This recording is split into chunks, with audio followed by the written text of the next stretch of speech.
Hi, I'm Coach Mo. Welcome to Game Speed Basketball. I'm excited to go over our final lesson of the basics of triple threat.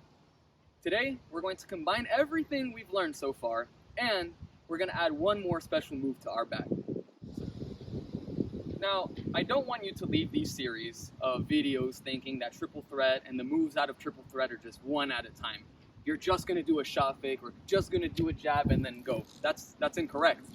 We can combine all of these things, right? So long as we have our pivot foot established, we can do a million shot fakes. We can do a million jabs to the right, to the left. We can combine these things to our advantage. Imagine, we're here, we're giving shot fakes. Shot fake. And we see our defender just doesn't do anything. What does that tell us?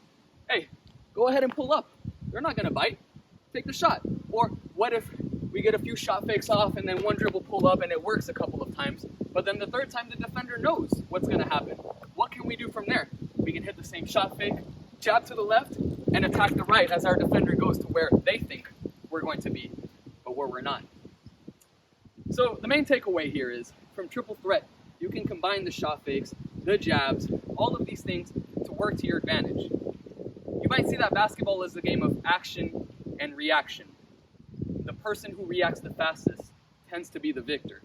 And that's why it's important that when we train, we go game speed, that we push ourselves to the fastest velocity that we can achieve in training and learn to control the ball, to learn to keep our feet coordinated at that velocity.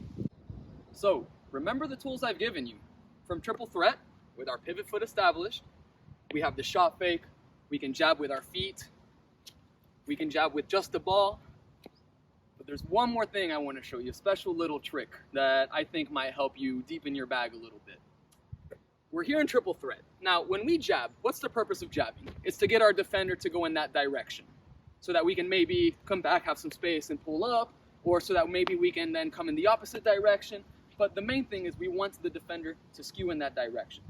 Now, what a good defender will be watching is your center of mass. They're going to be looking at your hips. If they see that when you attack the basket, your hips are low to the ground, they should react with you, okay? So, what we're going to do out of triple threat now is we're going to jab, extend ourselves as far as we can, and we're going to bring the ball from the outside to the inside of our leg and come back into triple threat. It looks cool, doesn't it? I don't like to teach things that just look cool. It has to have utility. This has a lot of utility. Why?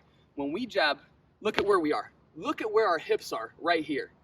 Very low to the ground. It is very difficult to see this as a defender and not read a drive, especially if you do it fast enough. So we're going to do that over and over again. And as we get it faster, we should be able to get our defender off balance, really off balance, to then just come back and hit the open shot. So that's a little special move I wanted to show you today. It's fun, it looks cool, but it works, and that's the most important part. And now, finally, our second to last exercise in our triple threat series. So, I hope you can put together by now that we're going to start at the baseline in triple threat with our pivot foot established.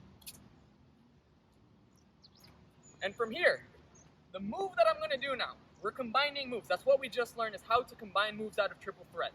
So we're going to do a shot fake, we're going to do a jab, and then we're going to go into our dominant direction. 1, 2, 3. Okay? Down and back. When we go to the opposite direction, we're going to do shot fake, jab, jab, and attack. 1, 2. So again, when we go to our dominant side, it's shot fake, jab, attack. When we go to our non-dominant side, it's going to be shot fake, jab, jab, and attack. So, same exercise that we've been doing, we're just changing up the combination now. One thing that's really, really important to note when doing this exercise, when you do this combination of shot fake, jab, jab, okay? We're not making circles. A lot of times I see this as if it's one complete shot fake jab. That's not. The defender, again, decent defender, should have nothing to do with that. They might just look at you like you're crazy, okay? We're making triangles. Shot fake, jab, jab. That's a triangle. We're not making circles. We're not doing this, okay? So really, really focus that when you're coming out of triple threat, you're hitting that perfect shot fake, a really good jab, and then one more jab and explode. Or when we go into the other direction, a really good, perfect shot fake, jab, jab, boom. Game speed. Now, that wraps up our lessons for the basics of triple threat, but we have one more exercise to go over. So, stay tuned. We're going to get a little creative on the next one. And as always, if you need additional help, head over to gsbball.com and I'll be there to help. Remember, we're going game speed.